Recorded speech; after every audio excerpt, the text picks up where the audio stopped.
He said, if this was your $100,000 check that personally came out of your checking account, is this where you would allocate it?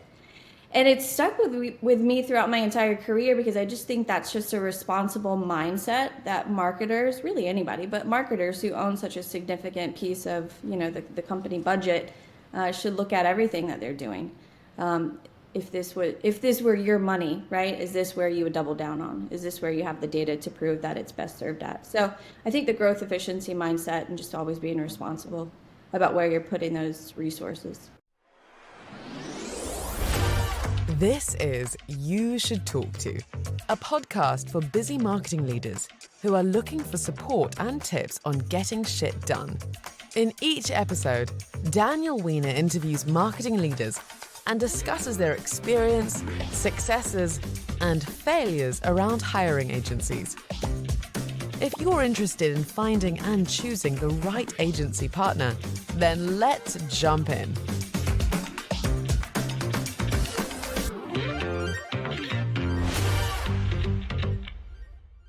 Hello and welcome to another episode of the You Should Talk To podcast. I am your host, Daniel Weiner. You Should Talk To pairs brands and marketers for free with vetted agencies and or freelancers because finding great agencies is a pain in the ass.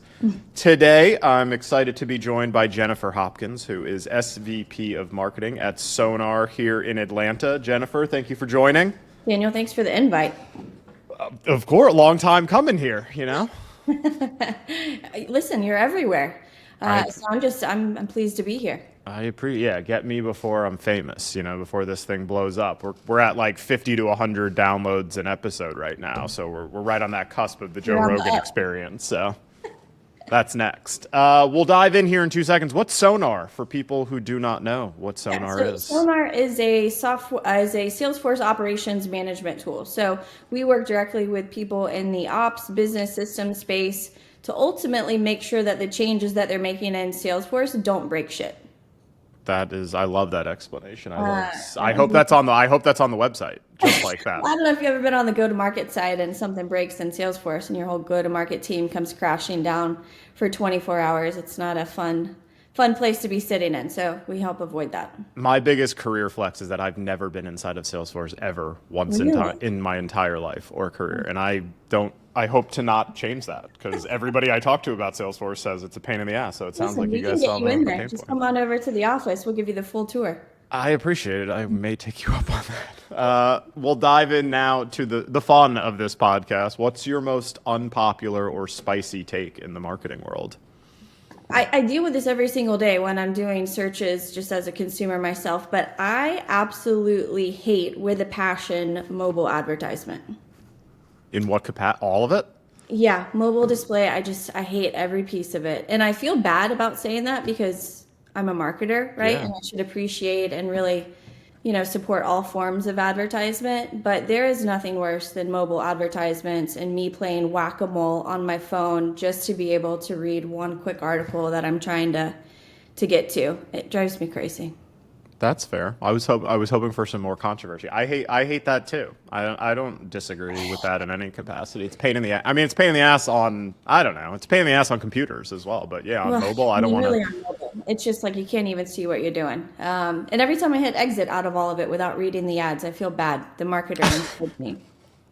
Moment of silence for whoever put that great creative together. It's better than accidentally clicking and costing them like 70 cents or whatever they're paying for that thing. You know what? Those mobile ads, you accidentally click on it because, they're there and you're not meaning to click on it. So I've probably cost a few brands a little bit of money by accidentally clicking. You're sending the children of Google employees to college. So you're doing something right. You've spent most of your career on the B2B side of the world. What's the biggest evolution you've seen in, I don't know, the last decade between consumer behavior in your world on the B2B side? I mean, I think it's what a lot of people see, but I probably sound like an old person by saying this, but it seems like more people have become recluses. When I started my marketing career, people wanted to talk to people, right? Like they weren't deathly afraid to get on a sales call and see a demo. People actually answered email marketing. So, I mean, I think just the big shift is the purchasing, right? Behavior of how consumers are interacting and converting. It's 10 times harder today than it was back then. And, people just want to do everything on their own. and they only want to raise their hand at the last minute. And it's a lot different than when I started my marketing career. Do you think it's just because there is just so much more now? I don't know. I think it's like the generation. They just don't want to, they're used to things right now, right? They don't want to get deterred from being able to get to exactly what they think they want right then and there. And I think sometimes a salesperson, right, or a gated form can be a deterrent from that, and they're just not interested in it. I actually saw this morning, he's been on the podcast, Kyle Lacey, who's CMO of Jellyfish. I didn't get a chance to watch the whole video yet, so I hope I'm getting his point correct here. I'll have to post a retraction, but he was basically saying, like, I do not want AI in any capacity in my sales process. Like replacing an SDR and stuff like that. He's like, I want the human touch. Like, sounds like he was saying kind of the opposite. I mean, it's the big thing with AI, right? I think it only gets you so far. You hear that from a lot of people. It's a great starter. I don't think it's at the point where it can completely take over that human interaction. I think people can see through a lot of the AI generated stuff, at least from right now, where it's at. And I think you lose credibility with your audience if you lose that humanity and one-to-one interaction with people. Yeah, I agree. What's your best Especially when piece they of do it? finally raise their hand. They want it to be authentic and genuine, I think. Yeah, no, I tend to agree. I talk about it all the time in the context of agencies. They're all trying to like figure out AI and how to inject it into their teams and all this sort of stuff. And I'm like, you guys should really just figure out how to reply to emails faster to the people that are talking to real. you. Yeah. Just be real. I saw your post this morning where you're talking about all the fluff agencies show on their website. And you're like, really, brands want to know, timeliness, responsiveness, how agile are you? How can you solve their specific problem? Just be real. It's amazing how far that can go, but people overlook that often. Well, there was an Ad Age I think it was Ad Age recently, and I feel like the article gets rewritten and regurgitated like every 6 months, where people are saying like, oh, like people don't like the word agency, and like, so then people are like, oh, we're not an agency, we're a consultancy. I'm like, I don't think anybody really gives a shit. I laughed because we really don't. Yeah, I hear that all the time of like, oh, we're not an agency, which is funny because usually I'm like, oh, I only work with agencies, and people are like, oh, well, we'll be an agency if like you'll send us, like we can be an agency. I'm like, you just said you weren't. The agencies have like generated a negative connotation, kind of like the salesperson persona, and people are trying to get away from potentially that negative. Sometimes I think it has become, there's different numbers. One of the sources I use often, I can't think of who the actual source is, but they say there's 90,000 agencies or companies who identify as agency in the US alone. And I think the word agency has gotten muddied of like what actually is an agency. So I know people, again, like I have sometimes uncomfy conversations where people are like, oh, we're an agency. And I'm like, cool, tell me about it. Like, how many employees? And they're like, oh, it's just me. I'm one. Like, I'm an agency. And I'm like, I was like, I don't even think this is like a put down, but like, you're not an agency. So I think everybody has a different definition of what an agency is. And yeah, like generally folks in your role who've been in there for any sort of period has some sort of, visceral response to the word agency, where it's like, oh, and they're like brought back to, which we'll chat about later in this recording, of, a negative experience. So I don't know. I think it's just one of those things, like people try to stand out by calling themselves something different, but it doesn't achieve what they wanted to, because there's plenty of consultancies who suck, and there's plenty of collectives who suck. I don't care what you call yourself. I just need you to do this specific job for me and do it really well. Yeah, I tend to agree. That's why I try to have like a wide swath of types of agencies or freelancers or collectives. Because like an agency isn't the right fit for everybody, truthfully. What is your best piece of advice for other folks in your role for how to, I say, survive as well as thrive in 2024? Well, I mean, I think the big theme, especially on the B2B tech side, and you've seen this, is growth efficiency, right? It's not growth at all costs. It's being able to do it with a efficient mindset and looking at the numbers. And it reminds me of when I started my career, our CEO at the time, I'll never forget this, we were in a meeting and we were talking about launching some campaigns, and someone threw out an idea. And I forget the specific number, but let's just say it was $100,000. And he looked directly at the person and he said, if this was your $100,000 check that personally came out of your checking account, is this where you would allocate it? And it's stuck with me throughout my entire career because I just think that's just a responsible mindset that marketers, really anybody, but marketers who own such a significant piece of, the company budget should look at everything that they're doing. If this were your money, right? Is this where you would double down on? Is this where you have the data to prove that it's best served at? So I think the growth efficiency mindset and just always being responsible about where you're putting those resources. I think that's awesome. I love that, and I just wrote that down. I've never heard that before, phrased like that. It's funny, when I was at my old agency, I won't say who the client was, but we were working with several teams, and there was turnover, and we kept doing all of this, we were redoing work that was already done, essentially. And I remember calling at one point, it was a big company, Fortune 500 for sure, and saying hey, we are happy to bill you, but this is an egregious use of funds. It's again, I just wanted to bring it up, and they were no, or didn't even care. And there's a line I say, I feel like I say it 20 times a day when I'm talking to brands of what I'm saying is a lot easier when it's not my own money, because it is, it's easy to think, we have this money and I've been given this budget, let's spend it. But it's a different framing when you say, if this was your hard-earned cash, would you spend it that way? I'd be curious what most of the marketers I'm helping with would answer to that question. Yeah, and especially on the tech startup side, I mean, there's just much more of a magnifying glass on resources, I would say, than there were 3 years ago. Yeah, absolutely. My favorite question of the entire podcast that I'll ever ask in all of these interviews, most folks I speak to in your role, VPs and above, so VPs and CMOs, are getting hit up 700 times a day on LinkedIn, text, email, phone calls, all the things by agencies and vendors. Is that the case for you as well? It is, yes. How do you feel about it? I mean, I appreciate it, right? Because I'm on the marketing side, right? And I understand the need to do prospecting and to grow your business.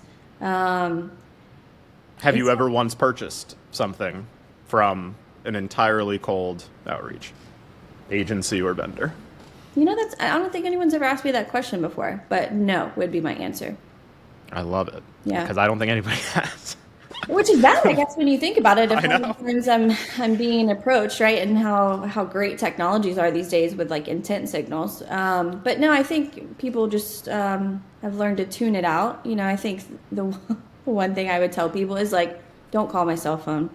Don't call my cell phone. Don't call my cell phone. It's just maybe it's a personal preference. I don't know if other people agree, but it's not the right outlet. And I despise when vendors try to do the cold approach on my cell phone. And even I've noticed a new tactic where people will call 2 or 3 times in a row.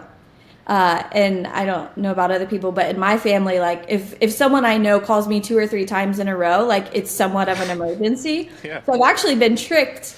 This unknown number calling 2 or 3 times in a row, and I answer it, and then it's a sales guy, and I'm just you've lost me before you've even said hello on picking up the phone. It's so funny. I've been on calls. My parents assume, since I'm self-employed, that I'm just available at their whim, and I've been on calls where they've called 2 or 3 times in a row, and I've been hey, I'm sorry, my parents just called me 3 times. I need to call them back, and I'll call, and they're hey, what's up? What are you doing? Yeah. You called 3 times. Everybody okay? They're yeah, fine. Just didn't know why you didn't pick up. I'm oh my God.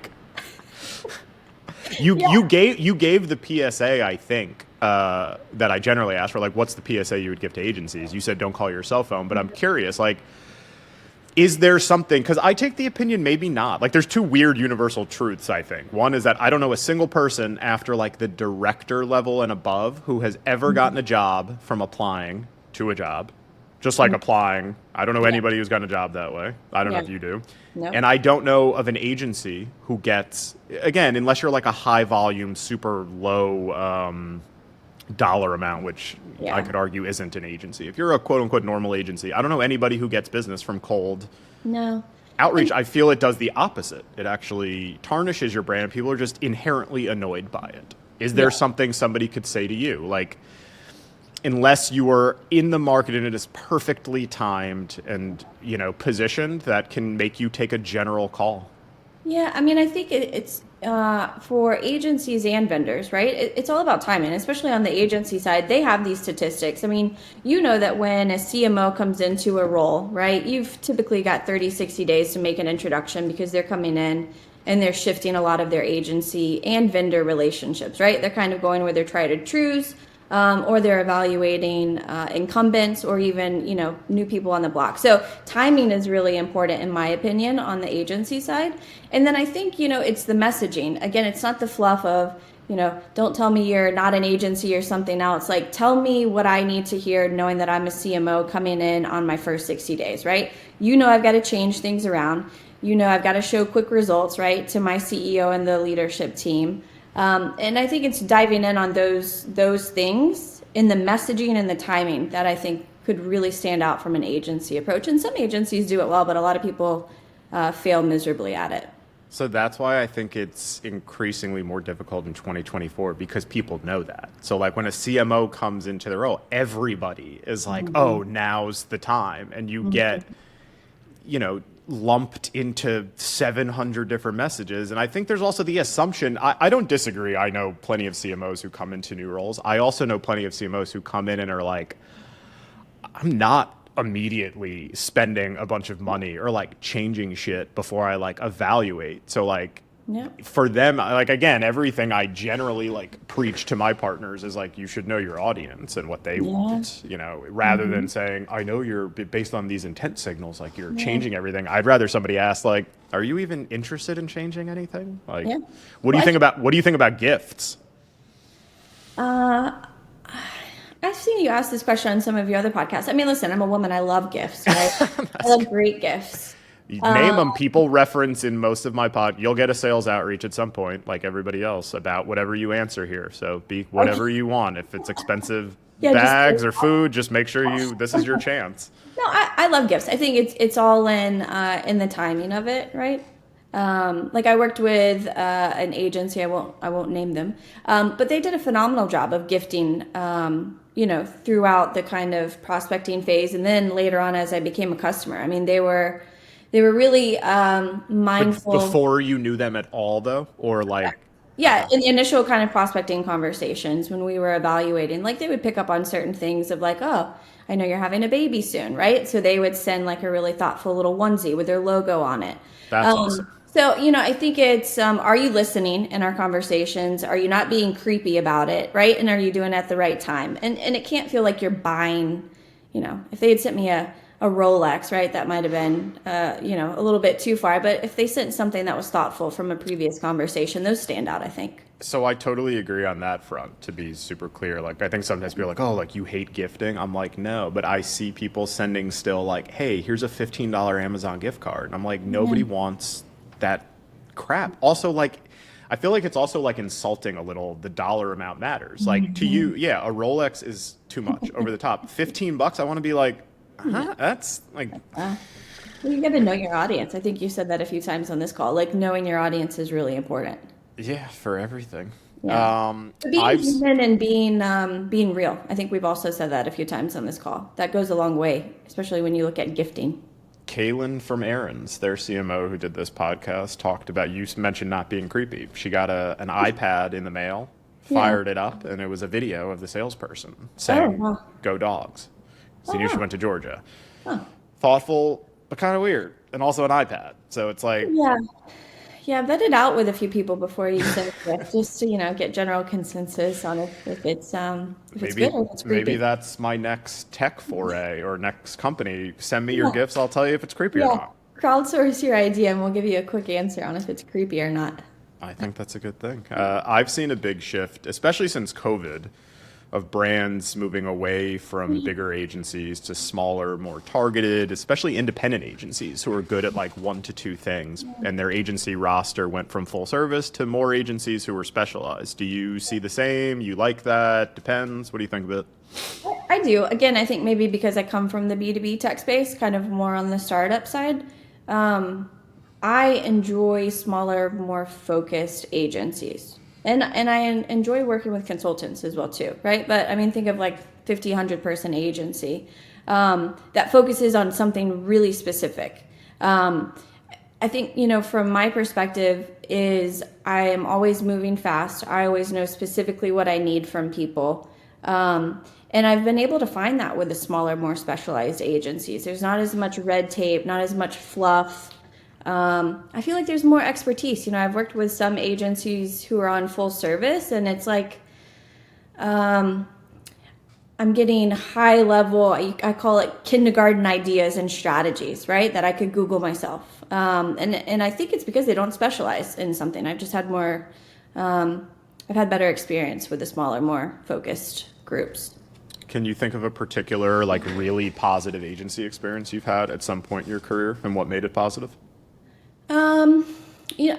I think one of the most successful agency experiences I had were a few years ago. I hired a paid media agency. And what I appreciated about them, but I think it can go across any agency, even, creative, full service, branding, is that I gave them a specific number, right? I said, I'm bringing you in because I have to achieve this, which was a specific revenue number from that channel. And at the time that I hired them, there just weren't a lot of agencies that were focused on a North Star metric, right? A lot of agencies come in with fluff metrics of like, oh, we did this and we did this and we did this. I'm like, that's not what I hired you for. Like, this is what I have to achieve. And I will say that paid media agency did a really good job of always aligning everything that they were doing, in our biweekly meetings of, hey, Jen, you said we have to hit this number. Here's where we're pacing. So I appreciated that they were aligned on that North Star metric that I hired them for. And then I also appreciated that they didn't give me any BS in meetings. So if they came to a meeting and they were behind target, they called it out. And that goes such a long way, right? Because then it builds trust, I think, with the brand marketer side and the agency. So if you've got a bad result, owning it and presenting the plan on how you're going to correct it. I think those were the two things that stood out. Yeah, there's two things you said there that I love. One, I can tell we're kindred marketing spirits. I say North Star metric all the time because I think oftentimes brands give they're like, we need this. And I'm like, they're like, do you think that's reasonable or achievable? And most of the time I'm like, I have no clue, but it's something to work towards. Use it as a North Star. I say that with RFPs too. I'm like, RFPs are too rigid. Use it as a North Star. Like, you're working towards this scope and this, these parameters and stuff like that. The second thing you said was calling out the negative. I think there's this connotation that everything needs to be positive. And it's almost more alarming, in my opinion, from a reporting standpoint, if everything is always positive, everything is just going right. I'm like, no, it's not. I think it's how you, to your point, owning it and being every week is just not going to be the best, especially in performance marketing. No, owning it and then presenting the plan too, right? I think some people make the mistake of owning the number, but then not completing the sentence with here's what we have lined up to get us back on track. The proactiveness is equally as important, I think, in owning, maybe a misperformance somewhere. Let's give you some PSD or PTSD. What's a negative agency experience you've had in the past, and what made it so negative without naming names? I think sometimes agencies get in their own way, and this was one of the larger agencies that I had worked with. And the funny thing is that I had worked with them on multiple occasions in my career.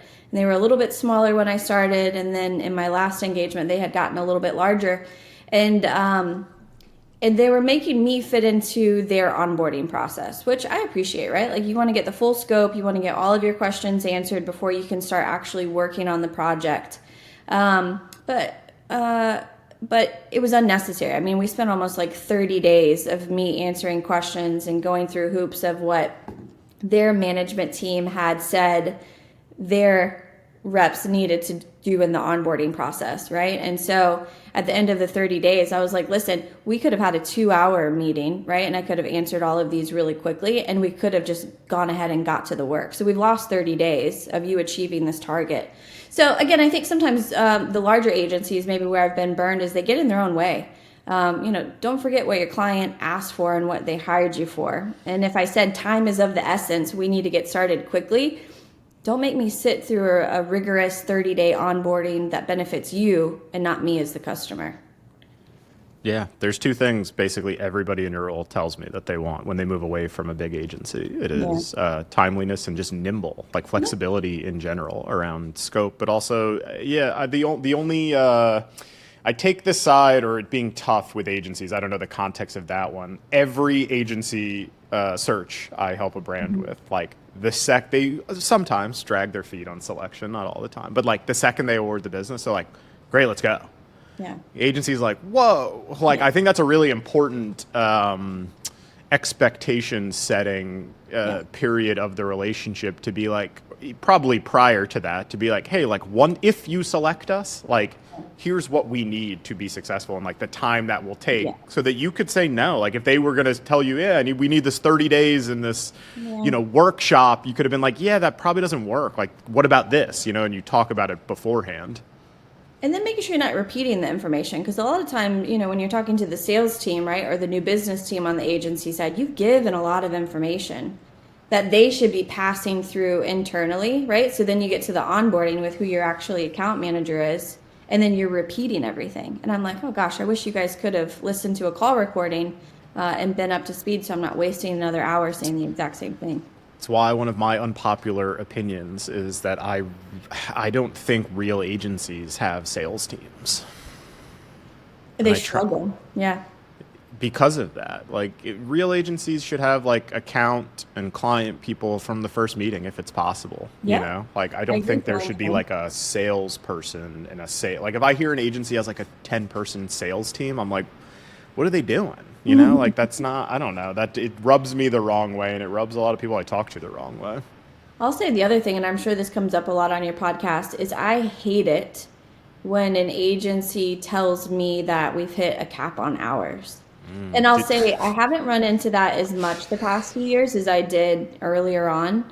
But I specifically ask that question when I'm vetting agencies, right? Like, are you going to hold me to a specific number, right? And then you're going to say, hey, Jen, we've reached our cap. We can't do anything else this month. Because that's the biggest turn on, because that tells me that you haven't done a really good job of scoping my project and pricing it the right way in the beginning.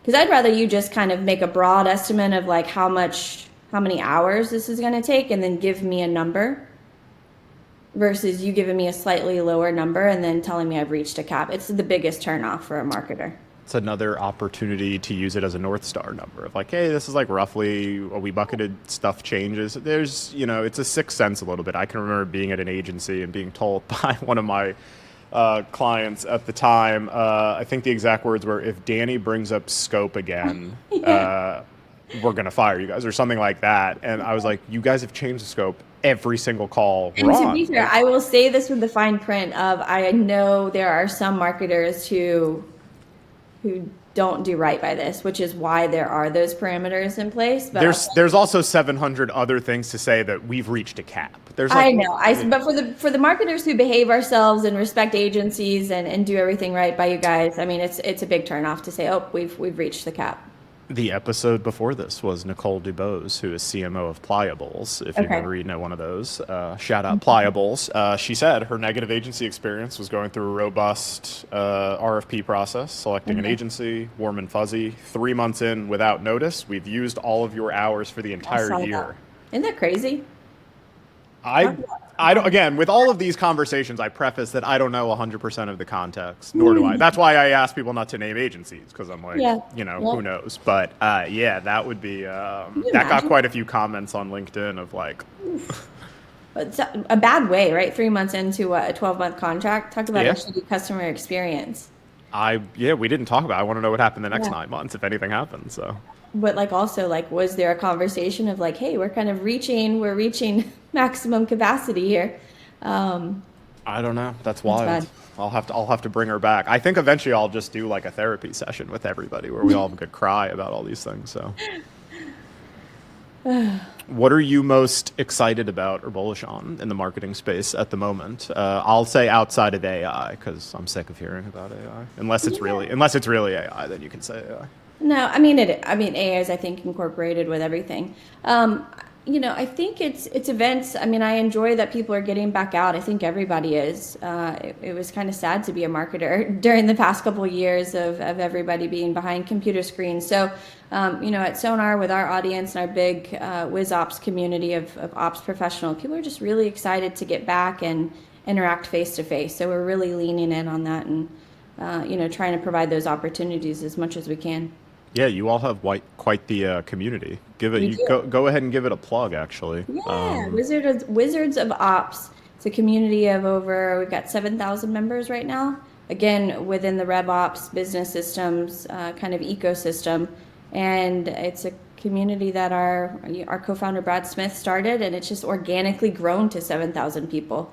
But it's the power of community, being able to rely on your peers and having that human, genuine, candid approach, I think, in questions and advice that has really made it successful. yeah, it's awesome. Shout out, Brad. What keeps you up at night / stresses you out from a marketing or business standpoint? So I think it's tied with AI. I think AI stresses a little bit of everybody out, right? Just the fear of the unknown. I think my thing is not getting my arms around everything I need to before the last shoe drops. And I'll give you an example, right? So like AI is shifting so many things, but for me on the B2B side, like SEO is a huge portion of my pipeline. And the way AI is interacting, with the search generative experience and the snippets, that first few rankings on your results page, it's transforming all of that. So from a marketing standpoint, we've really got to change our SEO content strategy. And so for me, it's just, am I getting everything set up in the time before AI makes the big shift? And are we ready to compete with kind of this new space? By the time you do, something else will change. So you'll have to get your hands around that. Yeah, but listen, marketing is nothing other than keeping you on your toes. When you get used to one thing, then it's on to the next. This is why we all drink, Well, we'll finish with some fun ones. What was your very first job? I was actually a hostess. Love it. Where at? I'm a big Taco Mac. Which I loved. God. Taco Mac in Woodstock. Ooh. And Best queso in the game. Listen, the wings and the queso. It's gone a little bit downhill. It has. They've lost some quality. I hate to say it, especially on a podcast like this, but it's gone downhill since I used to work there. But I will say, I think working in hospitality is so important for people. Did you ever work in hospitality? I did. I was a food expediter at Ippolito's in Alpharetta. I think everybody needs to do it. Some job within the hospitality space. I think it makes you a better person. It helps you behave more when you go out to restaurants later on in life. I think Taco Mac will be fine. Not enough people listen to this podcast for this to have a dent in. Sadly, yeah. I don't know if you're bringing on the CMO of Taco Mac, but there's room for opportunity. I'll send them this podcast. Okay, you should come refute this live on air. Speaking of food, I think I know the answer, but what would your final meal be? My guess would be sushi, based on my sushi experience with you, but I could be wrong. Sushi. We did have some good sushi. This is like probably your most popular question on your entire podcast. Probably everybody cares about this, yeah. Nobody gives a shit about what I actually do, Jeff. Is it bad that I would actually say a dessert for my last meal? So. Okay. Well, it depends. I don't know. I can't answer that yet. I used to work at a French restaurant in Atlanta. It was called Joël. And I dream about this dessert that we used to have. It was a Grand Marnier souffle, and it had the creme anglaise that you would just kind of And they light it on fire? No. No?